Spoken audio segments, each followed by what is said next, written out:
दोस्तों, अक्सर आप देखा करते थे मुझे या प्रदीप सर को कि जब भी हम वीडियो को स्टार्ट करते थे तो कभी गाना गाते थे, सर हमेशा शायरी बोल के आते थे। पर परिस्थिति कुछ ऐसी जो आप लोग को पता भी होगा, हम लोगों ने सर ने तो एक वीडियो बनाया भी था। हमारे बीच हमारा एक भाई जो एकदम दिल के सबसे करीब, आज हम जो भी हैं हम साथ आज बैठे हैं, देख रहे हैं आप मुझे, या मेरा दिल्ली में जितने भी मित्र हैं, हरियाणा में, राजस्थान, इन सब को जोड़कर एक परिवार को जोड़ने वाला, जो कहते हैं कि भगवान श्री राम के टीम में जो एक हनुमान था, वो हनुमान, वो हमारा भाई सोमवीर, जो हम लोग को छोड़ के चला गया इस दुनिया से। मैं आपको बता दूं कि उनका जो है एक्सीडेंट सड़क दुर्घटना में हो गया था। वो बुलेट गाड़ी से जा रहे थे और ट्रक वाले ने ठोकर मार दी। और मतलब कहने के लिए बहुत मुश्किल हो रहा है कि मैं आपसे ये बात कर पा रहा हूँ। चाहता तो मैं पहले भी बताता, लेकिन हम लोगों में वो हिम्मत नहीं थी कि हम वीडियो बना के आपको बता सकें। बस आप लोगों से विनती है कि भगवान से, ईश्वर से प्रार्थना करिए कि हमारे भाई अब जहाँ भी हैं, भगवान उनकी आत्मा को शांति दे, अपने चरणों में उनको जगह दे, क्योंकि बहुत कुछ यादें उसने छोड़ गया हम लोगों के साथ। हमारे साथ जब वो पहली बार मिले थे, मैं आपको बता दूं, मैं तो बिहार से हूं और गांव में रहता हूं, और वो हरियाणा से यहाँ से हैं। आज जो आप देख रहे हैं ना, ये धुड़ीना पूरी अपनी धुड़ीना टीम जो चल रही है, आज जो एजुकेशन के क्षेत्र में पूरा क्रांति लाया है। बाकी लोग बहुत बड़े बड़े प्लेटफॉर्म थे जहाँ से बहुत महंगे महंगे कोर्स बेचे जाते थे। आज हमारा सोमवीर ही था जिसके वजह से बच्चों को, एक गरीब से गरीब का बेटा बेटी, चाहे वो कहीं रहते हो, गांव में रहें, शहर में रहें, कहीं से भी हो, कोई भी व्यक्ति, जो एक चलता था कि पहले महंगे कोर्स खरीदना तब ऑनलाइन पढ़ाई करना, उस सब को सरल बनाने वाला वो इंसान था।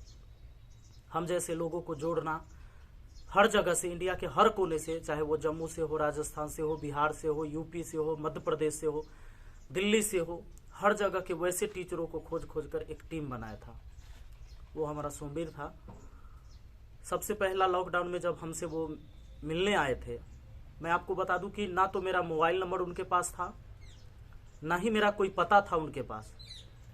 और वो हरियाणा से खोजते खोजते पहले पटना पहुंचे। उनको पता था कि मैं बिहार से हूं, चूंकि हमारी लैंग्वेज से उनको पता चल गया था कि मैं बिहार से हूं। बिहार पहुंचे, बिहार से फिर जब वो पटना पहुंचे, पटना एक दिन रुक के फिर पता लगाया। एक जीवट देखी इस इंसान के अंदर। मैं आपको कहूं कि आप चले जाओ आज यहाँ से राजस्थान, तुम बिहार के रहने वाले हो, राजस्थान जाओ और फलाने आदमी को खोज लाओ, तो आप सोचोगे कि ना उसका पता है, ना उसका मोबाइल नंबर है, न किसी से वहां संपर्क है, तो हम कैसे खोजेंगे? बहुत मुश्किल काम है। हो सकता है आप टाल दोगे, लेकिन उस इंसान के अंदर न होने की, कोई काम न होगा ऐसा उसके पास कोई शब्द ही नहीं था। जो अपनी जुबान से उसने कभी कहा हो कि मैं ये नहीं कर सकता, चाहिए ये नहीं हो पाएगा। आप रात में कहो कि 1 बजे रात में मुझे जाना है, अब हरियाणा से मुझे दिल्ली एयरपोर्ट जाना है, तो वो नहीं कह सकता कि सर इतनी रात में क्यों जाओगे। उसने कभी ना नहीं कहा। तो पहले लॉकडाउन से पहले वो बिना पता के वो खोजते खोजते पटना पहुंचते हैं, पटना से हाजीपुर पहुंचते हैं, फिर हाजीपुर से पता लगाते लगाते, वो एक आदमी से नहीं पूछेंगे, क्योंकि ऐसे थोड़े ना कि सारे लोग मुझे जानते हैं, और खोजते खोजते मेरे गांव, मेरे घर तक पहुंच जाना। और जब उनसे पहली मुलाकात हमारी हुई, मैं पहले किसी और प्लेटफॉर्म पर पढ़ा रहा था, जहां मुझे लगा था कि बच्चों का शोषण होता है, मैंने उसे छोड़ दिया था। ये जब पहुंचे तो मुझे भी लगा था कि शायद कोई ऐसा ही बंदा है मेरे पास आया है, वो कहेगा कि चलो सर आप पेड कोर्स ऐसे ऐसे बेचो, इतने बेचो, आधे आपके आधे हमारे, 2000-4000 का कोर्स बेचो। तो मैंने उसे मना कर दिया था। सबसे पहले जब हमसे मिले वो, तो हमने उसे मना कर दिया कि भाई हमसे ये सब चीज़ें नहीं होगी। फिर उन्होंने कहा कि भाई क्यों नहीं होगी?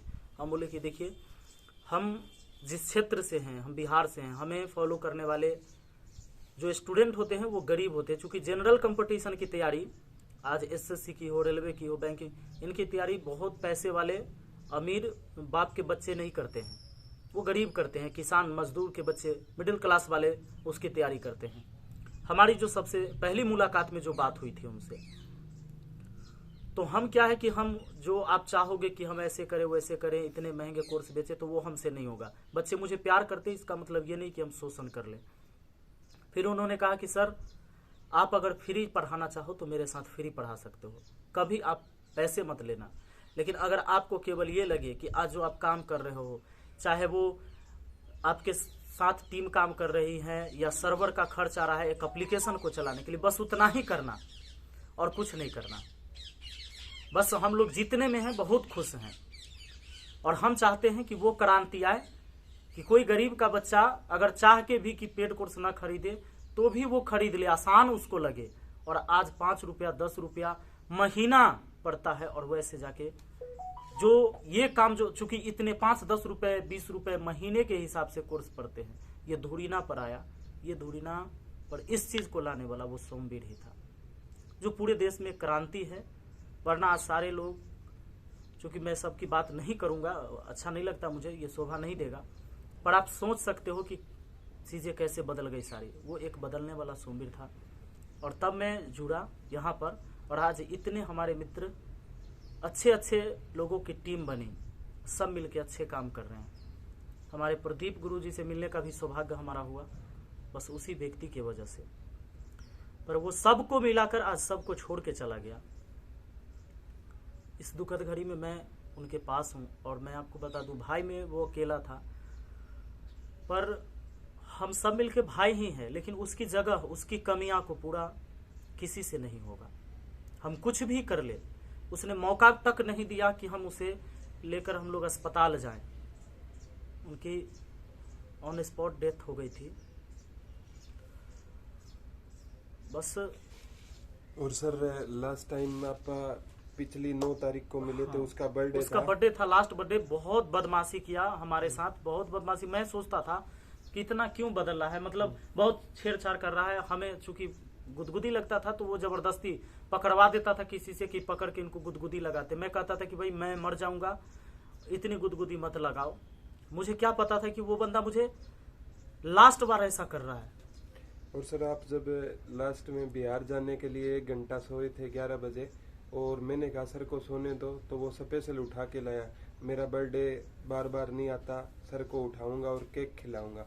और उसके बाद वो अपने को रवाना करने के लिए आया था। एक दोस्त नहीं था, एक भाई से भी बढ़कर था। कभी उसने भाई की कमी हमें महसूस होने ही नहीं दी थी। और सभी को एक सूत्र में बांधने के साथ साथ सभी की केयर करना बहुत बड़ी बात होती है सर। कई क्या होते हैं, हमें जोड़ तो देते हैं लेकिन उसके बाद वो केयर नहीं करते। लेकिन वो हर एक टीचर से ये पूछा करता था, जहां भी आता था, सर आप कैसे हो, मैं आपके पास आ जाऊं, मैं आपको लेने के लिए आ जाऊं, हम बच्चों के लिए ये करेंगे, हम बच्चों के लिए वो करेंगे। यानी बच्चों के हित में सोचने वाले बहुत कम इंसान होते हैं।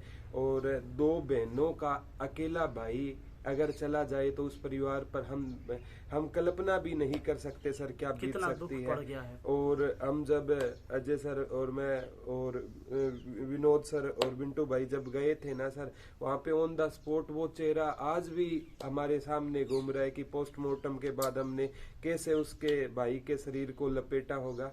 तो ये चीजें सर मतलब बयान नहीं की जाती।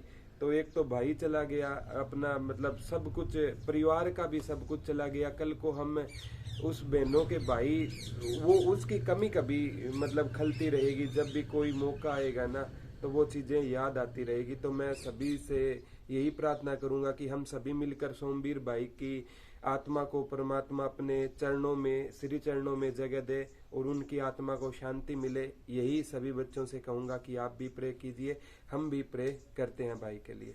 और आप सबसे एक विनती और है यार, बाइक चलाते हो हम आप सब गलती करते हैं। कहीं इधर उधर नजदीक निकलते तो हम सोचते हैं कि हमें हेलमेट लगा के नहीं जानी है, बगल में ही तो जा रहे हैं।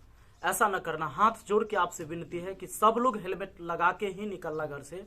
जब भी आप बाइक चला रहे हो तो हेलमेट बिना नहीं जाना। हमारा सोमवीर भाई भी हेलमेट लेके गया था, लेकिन जो पीछे बैठा हुआ था एक और भाई, वो हेलमेट लगा रखा था, सोमवीर भाई ने नहीं लगाया था। वो जो पीछे लगा के बैठा था वो भाई हमारा अभी बचा हुआ है, उसकी इलाज चल रही है और भगवान जल्दी उनको स्वस्थ करे। और बस आप सबसे रिक्वेस्ट है, ईश्वर से प्रार्थना करिए एक बार कि भगवान उनकी आत्मा को शांति दे। और सोमवीर भाई आपसे भी हाथ जोड़कर हमारी विनती है कि आप जहां कहीं भी होगे, आप हमेशा हमारे दिल में जिंदा हो, हमारे नजरों के सामने हमेशा हो, कि हमेशा वो हंसता हुआ चेहरा बुलाया ही नहीं जा सकता। कभी उसके चेहरे पर उदासी नहीं आई, कभी सिकर नहीं है। चाहे लोग बहुत सारे डिप्रेशन में हो जाते हैं, परेशान हो जाते हैं, बहुत ज़्यादा वर्क करने की वजह से लोग सोचते हैं कि भाई मैं बहुत थक गया हूँ, ये नहीं हो रहा है, वो नहीं हो रहा है, लेकिन उस बंदे ने कभी अपने चेहरे पर उदासी नहीं लाई। हम लोग के नज़रों में और दिल में एक जो दिमाग में छप गया है, वो चेहरा हंसता हुआ मुझे आज भी दिख रहा है। तो चलिए फिर हम मिलते भाई हैं। के लिए प्रार्थना करेंगे।